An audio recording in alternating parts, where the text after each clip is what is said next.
Hello' friends, সকলোকে নমস্কাৰ। প্ৰথমেই ৰঙালী বিহুৰ ওলগ জনাইছোঁ। আমি এতিয়া গৈ আছোঁ সৰুসজাই ষ্টেডিয়ামলৈ বিশ্ব অভিলেখৰ কাৰণে বিহুৰ। এয়া আমি এতিয়া বাছত গৈ আছোঁ। আমি একেবাৰে ডিনাৰ কৰিয়ে ল'লোঁ, কৰি পেলাইহে গাড়ীত উঠিছোঁ।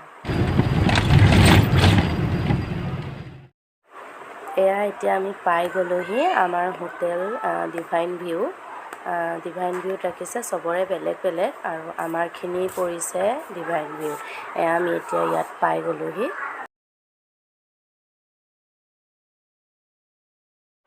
চব এতিয়া নিজৰ নিজৰ ৰুমৰ চিন্তাত আছে, একদম ৰুম পাবৰ কাৰণে চব দৌৰা-দৌৰিকৈ গৈছে।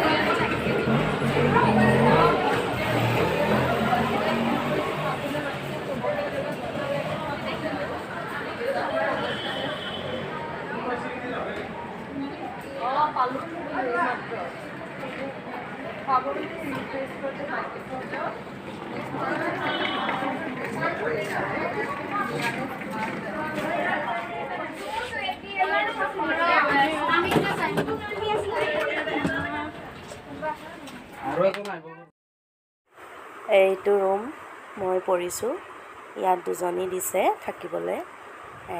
এতিয়া এইটোৱে আমাৰ ৰুম হ'ব।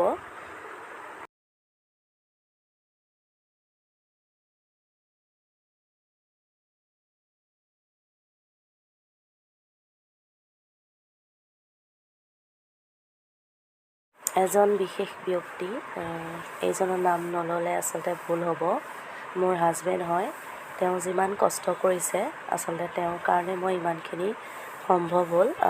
মই ইমান ডাঙৰ এটা অনুষ্ঠানত অংশগ্ৰহণ কৰিবলৈ পালোঁ। তেখেতক সঁচাকৈ বহুত বহুত ধন্যবাদ। ফাৰ্ষ্ট ডে প্ৰথমে ৰাতিপুৱা একদম 5টাতে উঠি ৰেডি হ'লোঁ সৰুসজাইলৈ প্ৰেক্টিছৰ কাৰণে। পূৰা 5টাতে উঠি গা চা ধুই পূৰা ৰেডি হৈ এতিয়া যাম। টোপনি পূৰ নহ'লে, তাৰপিছত দিনটো এতিয়া আছেই, কি হয় চাওঁ আৰু। আমি ব্ৰেকফাষ্ট কৰি ল'লোঁ, তাৰপাছতহে গৈছোঁ। যাবলৈ ওলাইছোঁ প্ৰেক্টিছলৈ।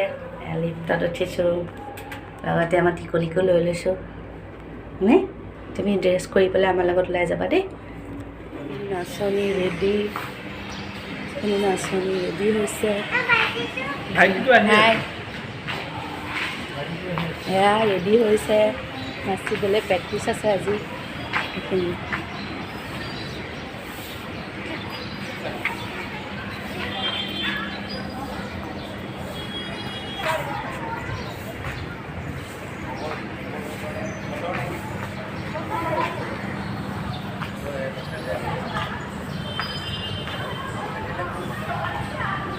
আমি যাম সৰুসজাই ষ্টেডিয়ামলৈ। আজি আমাৰ মামা আহিব।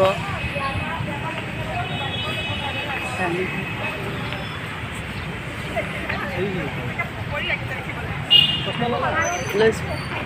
হাই হাই কোৱা, হাই কোৱা, হাই হেই হাই কোৱা, হাই কোৱা।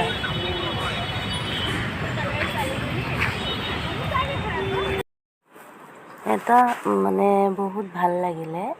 সেইদিনা আছিলে প্ৰেক্টিছ আছিলে, গুৱাহাটীৰ সচিব আহিছিলে।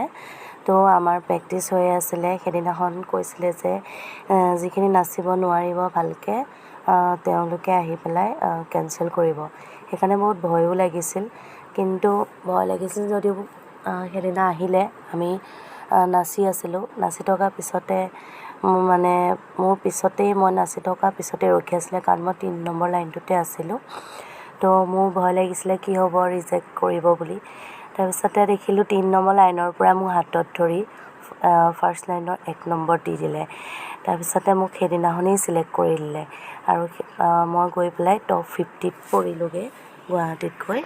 সঁচাকৈ সেইদিনাখন মোৰ বহুত ভাল লাগিলে, আৰু তেখেতসকলক মই বহুত বহুত ধন্যবাদ দিছোঁ। তেওঁলোকৰ কাৰণে মই ছিলেক্টো হ'লোঁ, আৰু ফাৰ্ষ্টত ৰ'বলৈও পালোঁগৈ। এয়া এতিয়া আমি পাই গ'লোহি সৰুসজাই ষ্টেডিয়াম। এয়া লাইনত গৈ আছোঁ। গাড়ীৰ ভিতৰত সোমাব দিয়া নাই, কাৰণ আজি আমাৰ মামা আহিব। সেইকাৰণে গাড়ীখিনি ৰাস্তাতে ৰাখিব দিছে, মেইন ৰাস্তাত। তাৰ পৰা আমি এতিয়া খোজকাঢ়ি গৈ আছোঁ অলপ দূৰ হয় যদিও নাই একো নাই, ৰ'দ লাগিছে, ভালো লাগিছে গৈ বাৰু। চববোৰ গৈ আছে যেতিয়া দেখিবলৈও বৰ ধুনীয়া লাগিছে, বেলেগ বেলেগ ডিষ্ট্ৰিক্টৰ আহিছে।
আমাৰ এতিয়া হৈ গ'ল প্ৰেক্টিচ। এতিয়া ঢুলীয়াখিনিয়ে ঢোল বজাই আছে, সিহঁতৰ হৈ আছে। এতিয়া আমি অলপ বহিছোঁ।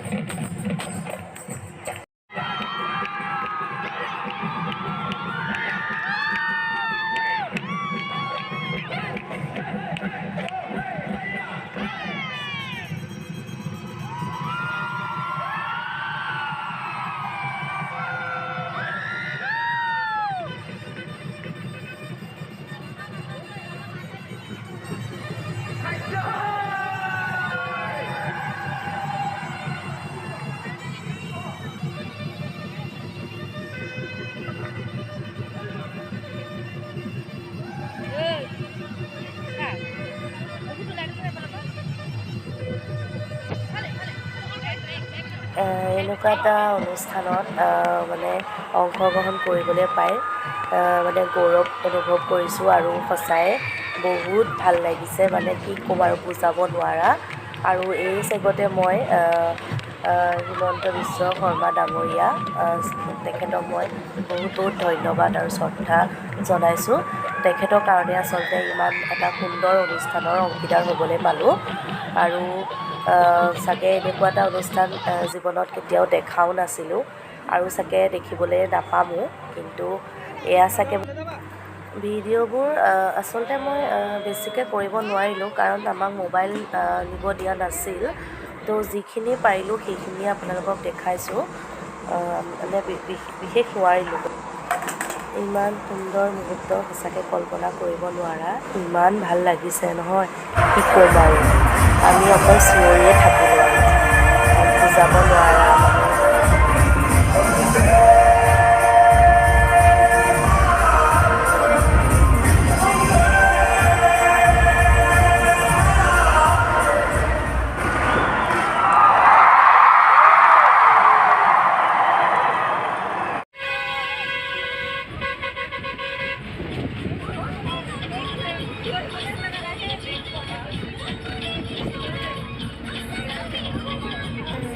আমি এতিয়া যাবলৈ ওলালোঁ, একদম বেক টু হোম। চব টোপনি, টোপনি পূৰা ক'ব নোৱাৰা হৈ গৈছে। মই ভিডিঅ' কৰিছোঁ, মোৰ টোপনি ধৰা নাই।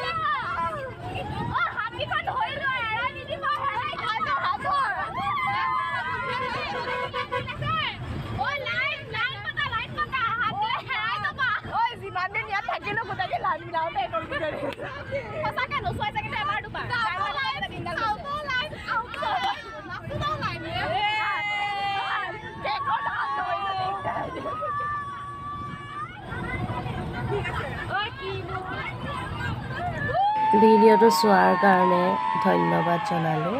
যদি ভাল লাগিলে লাইক কৰি দিব আৰু এই চেনেলটো ছাবস্ক্ৰাইব কৰি দিব। থেংকছ ফৰ ৱাচিং।